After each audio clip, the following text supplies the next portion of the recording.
एड्यूमन channel पर आप सबका बहुत बहुत स्वागत है। कल की क्लास में हमने पढ़ा था क्लासिफिकेशन ऑफ फाइबर के बारे में।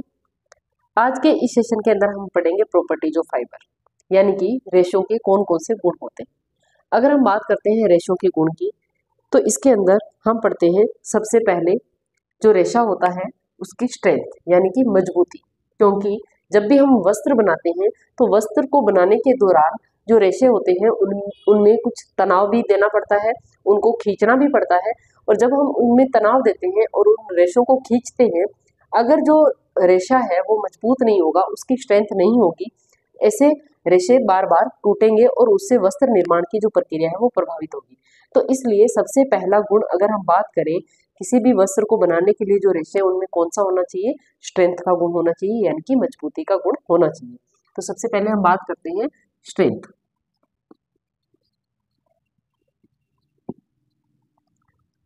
स्ट्रेंथ के अंदर हम पढ़ते हैं टेंसाइल स्ट्रेंथ। टेंसाइल स्ट्रेंथ जिसको हम क्या कहेंगे, तनाव सामर्थ्य। तनाव सामर्थ्य। तनाव सामर्थ्य का मतलब है कि रेशों की वो कैपेसिटी जितनी तक वो खींच जाते हैं, यानी कि रेशों की तनाव खिंचाव सहने की शक्ति,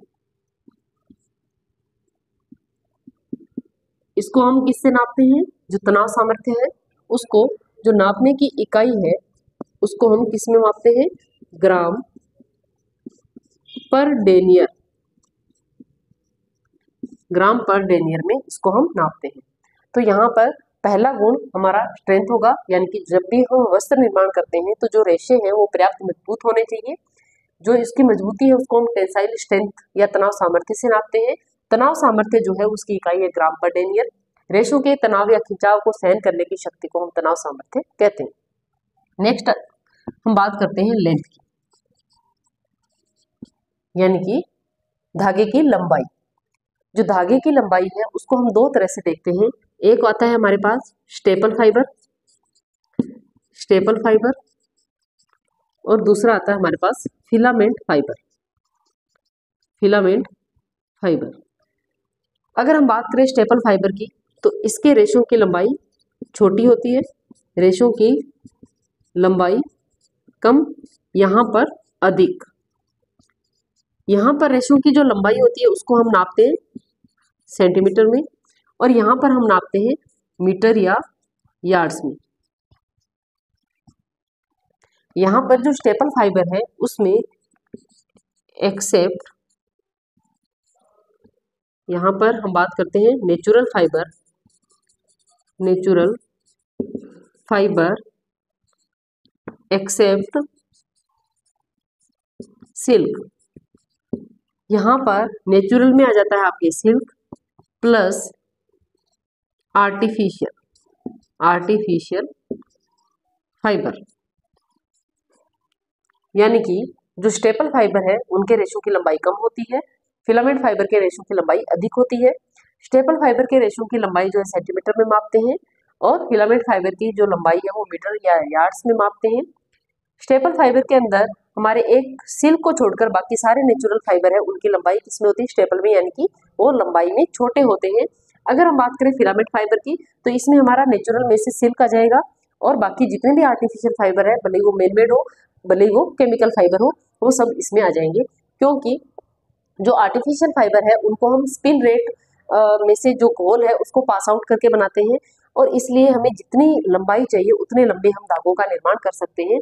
लेकिन जो नेचुरल फाइबर होते हैं, जैसे हमारे कॉटन है, वूल है, हेम्प है, जूट है, तो इनके रेशे जो होते हैं इनकी लंबाई कम होती है। लेकिन जैसे कॉटन है, तो कॉटन के अंदर जो रेशे होते हैं उनमें अपने आपस में सटने की जो क्षमता है, जो कोहेसिवनेस जिसको हम बोलते हैं, उस प्रॉपर्टी के बारे में भी हम आगे डिस्कस करेंगे, वो कैपेसिटी इसमें ज्यादा होती है। इसीलिए इसके रेशों से, यानी कि कपास के रेशों से वस्त्र का निर्माण इजीली हो जाता है। क्योंकि जो कपास के जो रेशे होते हैं उनके अंदर इलास्टिसिटी का भी अभाव होता है, और इसमें जो आपके रेजिलेशन उसका भी अभाव होता है। लेकिन इसमें कोहेसिवनेस कैपेसिटी अच्छी होती है, इसलिए इसके जो धागे होते हैं, जो रेशे होते हैं, वो आपस में सट जाते हैं, जिससे लंबा रेशा निर्माण करके इससे वस्त्र बनाए जाते हैं। जो स्टेपल फाइबर से बने हुए वस्त्र होंगे वो कैसे होंगे? रुक्ष, यानी कि रूखे, रुक्ष, और इनकी सतह कैसी होगी? खुरदरी। लेकिन जो फिलामेंट फाइबर से बने वस्त्र होंगे वो होंगे चिकने, चमकदार और मुलायम। तो इसलिए जो लेंथ है, लेंथ की जो प्रॉपर्टी है फाइबर में, वो इस तरह से पाई जाती है। स्टेपल फाइबर और फिलामेंट फाइबर के रूप में हम लेंथ को देखते हैं। ये हमने डिस्कस कर लिया कि जो स्टेपल फाइबर है उसमें नेचुरल फाइबर आएंगे, एक सिल्क को छोड़ देंगे, फिलामेंट फाइबर के अंदर हमारे सिल्क और आर्टिफिशियल फाइबर आ जाएंगे। और जो स्टेपल फाइबर से वस्त्रों का निर्माण होता है, क्योंकि वो छोटे छोटे रेशे होते हैं, उनको आपस में सटा करके यानी कि आपस में जोड़ करके वस्त्र का निर्माण किया जाता है। इसलिए जो वस्त्र की सतह होती है वो खुरदरी होती है और उससे थोड़े रुक्ष जो वस्त्र है उनका निर्माण किया जाता है। लेकिन जो फिलामेंट फाइबर होते हैं वो एक काफी अविरल लंबाई के होते हैं, इसलिए इनसे जो बनने वाले वस्त्र हैं वो चिकने होंगे, चमकदार होंगे और मुलायम वस्त्र होंगे। नेक्स्ट जो प्रॉपर्टी है उसकी हम बात करें तो नेक्स्ट में आ जाएगा आपके इलास्टिसिटी, यानी कि जिसको हम क्या बोलेंगे? लचीलापन। नेक्स्ट है हमारे इलास्टिसिटी। इलास्टिसिटी जिसको हम कहेंगे लचीलापन।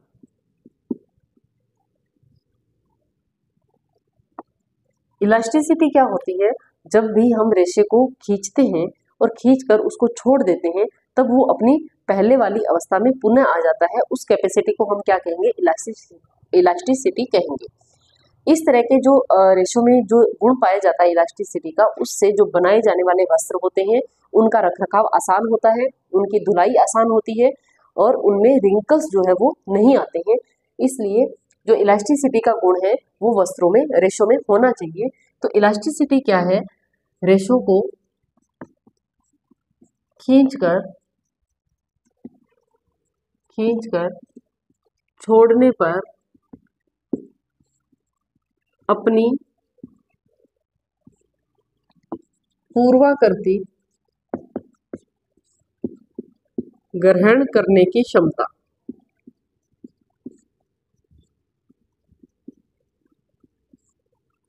नेक्स्ट हम बात करते हैं रेजिलियंसी की। रेजिलियंसी, अगर हम बात करते हैं रेजिलियंसी की तो रेजिलियंसी क्या होती है आपके? हिंदी में हम इसको कहेंगे प्रतिस्कंदता। आप लोगों ने देखा होगा जो वुलन क्लोथ होते हैं उनको हम इस तरह से इकट्ठा करके और छोड़ते हैं तो जो वुलन क्लोथ होते हैं उनमें सिलवटें नहीं आती है और अपने जो आकृति होती है उसको वापस से प्राप्त कर लेते हैं। तो इस तरह से जो रेजिलियंसी की कैपेसिटी है वो उसको हम किस तरह से डिफाइन कर सकते हैं कि जब हम वस्त्र को क्रश करके छोड़ते हैं तो वो वस्त्र अपनी जो पूर्वाकृति है उसको वापस से प्राप्त कर लेता है। उस कैपेसिटी को हम कहेंगे रेजिलियंसी, यानी कि वस्त्र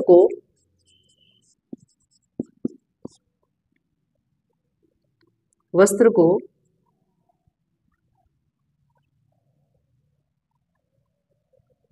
जब दबाने पर या क्रश करने पर, वस्त्र को दबाने पर, वस्त्र को दबाकर छोड़ने पर पुनः अपनी अवस्था में आना, पुनः अपनी अवस्था में आने की जो कैपेसिटी होती है उसको हम कहेंगे रेजिलियंसी। नेक्स्ट जो हमारे पास प्रॉपर्टी है वो आती है इलास्टिसिटी। इलास्टिसिटी जिसको हम कहते हैं प्रत्यास्थता। प्रत्यास्थता, जो इलास्टिसिटी है वो कुछ कुछ आपके फ्लेक्सिबिलिटी के समान ही होती है। इसके अंदर जब हम रेशे को खींच कर छोड़ते हैं तो जो रेशा है वो अपनी लंबाई को पुनः प्राप्त कर लेता है। उस क्षमता को हम कहेंगे, क्या कहेंगे हम? इलास्टिसिटी। रेशे को खींचकर छोड़ने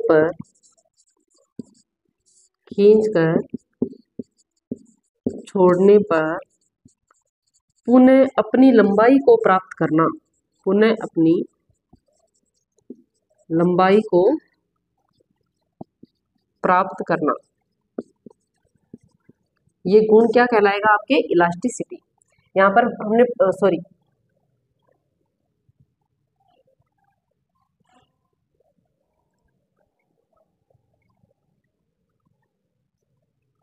ये आपके है फ्लेक्सिबिलिटी, इलास्टिसिटी, इलास्टिसिटी,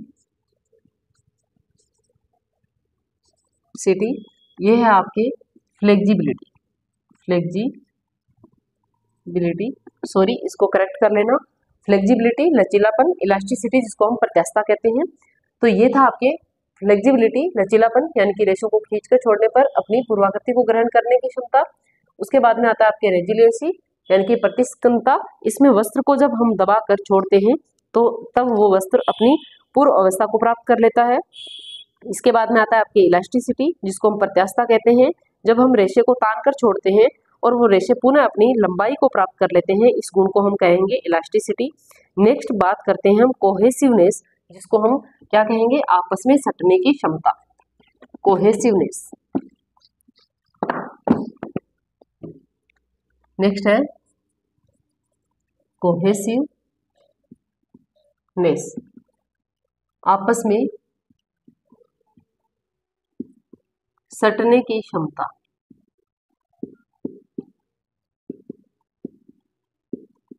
जब भी हम रेशों से वस्त्र बनाते हैं, मेनली स्टेपल फाइबर, जो स्टेपल फाइबर होते हैं यानी कि जो छोटे रेशे होते हैं, उनसे जब वस्त्र बनाया जाता है तब उन रेशों को आपस में जोड़ा जाता है।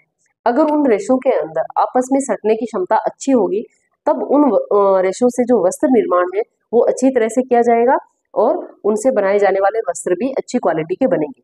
अगर उन रेशों के अंदर आपस में सटने की क्षमता नहीं है, कैपेसिटी नहीं है, तब उन रेशों में आपस में बीच में जोड़ रहेंगे और इससे जो वस्त्र है उसकी जो सतह है वो खुरदरी हो जाएगी क्योंकि उस पर रोए रोए निकल जाएंगे।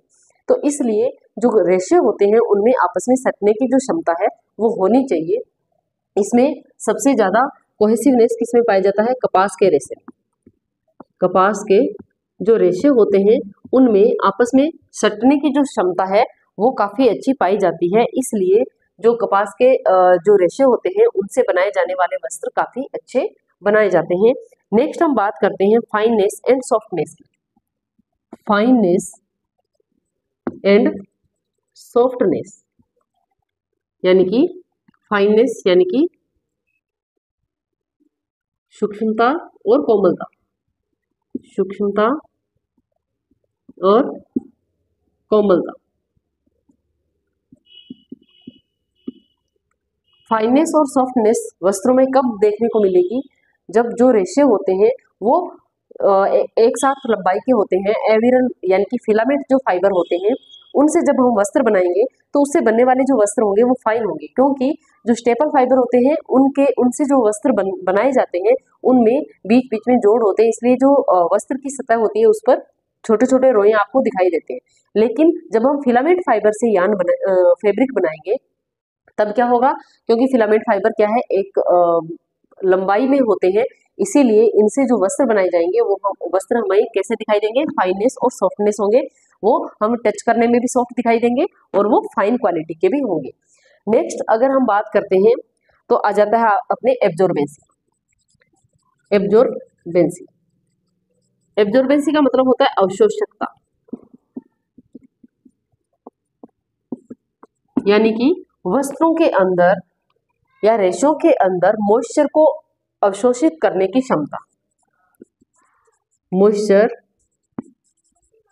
एब्जॉर्बेंस कैपेसिटी, जिसको हम क्या कहेंगे? एब्जॉर्बेंसी। सबसे ज्यादा जो मॉइस्चर एब्जॉर्बेंस कैपेसिटी है वो किसके अंदर पाई जाती है? रेयोन फैब्रिक के अंदर, रेयोन के अंदर। रेयोन का जो रेशा होता है उसमें कपास से भी ज्यादा मॉइस्चर एब्जॉर्बेंस कैपेसिटी पाई जाती है। उसके अलावा जो कपास है उसमें भी, लिनन में भी जो मॉइस्चर एब्जॉर्बेंस कैपेसिटी है वो अच्छी पाई जाती है। यानी कि जो प्राकृतिक रेशे हैं, प्राकृतिक रेशे जिसके अंदर हम बात करते हैं लिनन की, कपास, लिनन, इनके अंदर जो मॉइस्चर एब्जॉर्बेंस कैपेसिटी है वो काफ़ी अच्छी पाई जाती है। इसीलिए आप लोगों ने नोटिस किया होगा कि गर्मियों के अंदर हम ज़्यादातर जो है वो सूती वस्त्र पहनते हैं। ऐसा क्यों? क्योंकि गर्मियों में पसीना ज़्यादा आता है और जो कपास का रेशा होता है उसमें मॉइस्चर एब्जॉर्बेंस कैपेसिटी अच्छी पाई जाती है। इसीलिए जो कपास के रेशों से बने वस्त्र होते हैं यानी कि सूती वस्त्र या कॉटन के कपड़े वो हम ज़्यादा प्रेफर करते हैं, ताकि हमें जो पसीना है वो हमारा सोख ले और इससे हमें गर्मी नहीं लगे।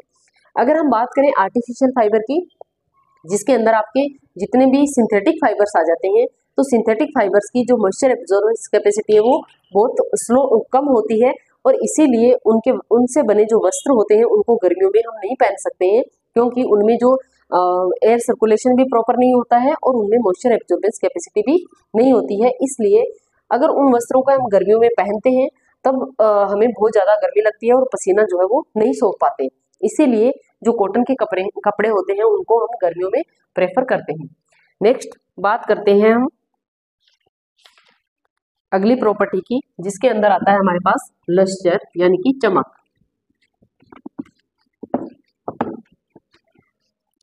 लस्टर जिसको हम कहेंगे चमक। बात करते हैं चमक की, तो जो सिल्क फाइबर होता है, सिल्क फाइबर क्या है? एक तरह का नेचुरल फाइबर है। इसके अंदर नेचुरली क्या पाई जाती है? नेचुरली इसमें लस्टर जो है वो पाई जाती है। इसके अलावा जितने भी सिंथेटिक फाइबर होते हैं उनके अंदर भी क्या पाई जाती है? लस्टर पाई जाती है, यानी कि चमक पाई जाती है। इसलिए जो सिल्क से बनने वाले वस्त्र होते हैं उनमें चमक होती है और जितने भी सिंथेटिक फाइबर से बनने वाले वस्त्र हैं उनमें भी चमक होती है। इसके अलावा अगर हम बात करें जो नायलॉन की, तो जो सबसे ज़्यादा जो चमक है वो नायलॉन के उसमें होती है। नायलॉन का जो रेशा होता है वो सर्वाधिक चमकीला रेशा होता है, सर्वाधिक चमकीला रेशा। इसीलिए इससे बने हुए जो वस्त्र है वो हमारी आंखों को चुभते हैं और इसकी जो चमक है उसको कम करने के लिए कुछ फिनिशिंग जो है वो दी जाती है वस्त्रों को। तो इस तरह से हम बात करते हैं लस्टर की। यानी कि अगर हम नेचुरल फाइबर की बात करें तो इसमें आ जाएगा आपके एक सिल्क, क्योंकि सिल्क के जो रेशे होते हैं वो लंबे होते हैं और उनमें नेचुरली लस्टर जो है वो पाई जाती है। इससे बनने वाले वस्त्र भी चमकीले होते हैं। इसके अलावा जितने भी सिंथेटिक फाइबर है उनमें भी लस्टर होती है। और अगर हम बात करें नायलॉन की, तो नायलॉन में सबसे ज्यादा जो लस्टर है वो देखने को हमें मिलती है और ऐसी जो लस्टर होती है वो हमारी आंखों को चुभती है। इसलिए इससे जो बनाए जाने वाले वस्त्र होते हैं उनकी फिनिशिंग के द्वारा उसके लस्टर को, उसके चमक को कम किया जाता है। नेक्स्ट हम बात करते हैं यूनिफॉर्मिटी। यूनिफॉर्मिटी यानी कि समानता। यहाँ पर जो रेशे हैं उनकी समानता से क्या मतलब है कि हमें अलग अलग लेंथ के जो रेशे हैं वो अवेलेबल होते हैं। अगर हम बात करें जितने भी सिंथेटिक फाइबर है या मैनमेड फाइबर है उनसे जो भी रेशे हमें मिलते हैं वो रेशे एक समान लंबाई के होते हैं। लेकिन हमें जो नेचुरल फाइबर जो हम प्राप्त करते हैं, अगर एक सिल्क को अगर हम छोड़ दें तो जितने भी नेचुरल फाइबर है वो हमें समान लंबाई के प्राप्त नहीं होते। इसलिए अगर समान लंबाई के रेशे होंगे तो उनसे बनाए जाने वाले वस्त्र काफ़ी अट्रैक्टिव होंगे, काफ़ी अच्छे होंगे और उनकी जो मजबूती है वो भी ज़्यादा होगी। तो इसलिए हम क्या करते हैं कि जितने भी हमारे नेचुरल फाइबर है उनसे जो बनने वाले वस्त्र हैं उसमें हम क्या करते हैं, छटनी करते हैं, यानी कि सॉर्टिंग करते हैं। सॉर्टिंग यानी कि छंटनी कर लेते हैं। जो फाइबर होते हैं उनको लेंथ के अकॉर्डिंग अलग अलग ग्रेडिंग कर देते हैं और उस ग्रेडिंग के अकॉर्डिंग जो समान लंबाई के रेशे होते हैं उनका यूज करके हम क्या बनाते हैं, फर्दर जो वस्त्र है उनका निर्माण करते हैं। नेक्स्ट हम बात करते हैं, नेक्स्ट जो हमारी प्रॉपर्टी है उसमें आता है आपके घनत्व, जिसको हम डेंसिटी कहते हैं। डेंसिटी की हम बात करते हैं, डेंसिटी जिसको हम कहते हैं घनत्व। इसका क्वेश्चन पहले भी आरपीएससी जो ग्रेड फर्स्ट होम साइंस का एग्जाम हुआ था उसके अंदर पूछा जा चुका है कि जो वस्त्र है उनके जो प्रॉपर्टीज है उसमें प्राथमिक प्रॉपर्टीज होती है और सेकेंडरी प्रॉपर्टीज होती है। जो प्राइमरी प्रॉपर्टीज और सेकेंडरी प्रॉपर्टीज, तो जो घनत्व है या डेंसिटी है वो हमारे सेकेंडरी प्रॉपर्टीज के अंदर आता है। तो ये क्वेश्चन पूछा जा चुका है कि निम्न में से कौन सी सेकेंडरी प्रॉपर्टीज है या फिर कौन सी प्राथमिक प्रॉपर्टी नहीं है। तो उसका आंसर जो डेंसिटी है उसको माना गया था। तो इसको आप देख लीजिए, घनत्व या डेंसिटी। अगर हम बात करें डेंसिटी की, तो जो वस्त्र का भार है, जो वस्त्र का वजन है, उसके आधार पर हम उसका घनत्व जो है वो डिसाइड करते हैं। जो भारी वस्त्र होंगे उनका घनत्व अधिक होगा और जो हल्के वस्त्र होंगे उनका घनत्व कम होगा। और जो हल्के वजन वाले या जो कम घनत्व वाले वस्त्र होते हैं उनको क्या माना जाता है, गर्म वस्त्र माना जाता है। तो इस तरह से अगर हम बात करें वूल की, तो जो वूल है उसका घनत्व कम होता है और सबसे कम या सबसे हल्के जो वस्त्र होते हैं वो ओर्लोन के वस्त्र होते हैं। सबसे जो हल्के होते हैं वो ओल्फिन के जो रेशे होते हैं, ओल्फिन जो रेशे होते हैं वो सबसे हल्के होते हैं। ये क्वेश्चन भी इम्पोर्टेंट है, सबसे हल्के, और ये पानी पर तैरते हैं। ये जो रेशे हैं ये पानी पर तैरते हैं। तो आपके एग्जाम में क्वेश्चन इस तरह से पूछा जा सकता है कि पानी पर तैरने वाला रेशा कौन सा है, या फिर सबसे कम या सबसे हल्का जो रेशा है वो कौन सा है, तो ओल्फिन का रेशा है। नेक्स्ट हम बात करते हैं अब्रेशन रेजिस्टेंट। अब्रेशन रेजिस्टेंट जिसको हम कहते हैं अपघर्षण क्षमता।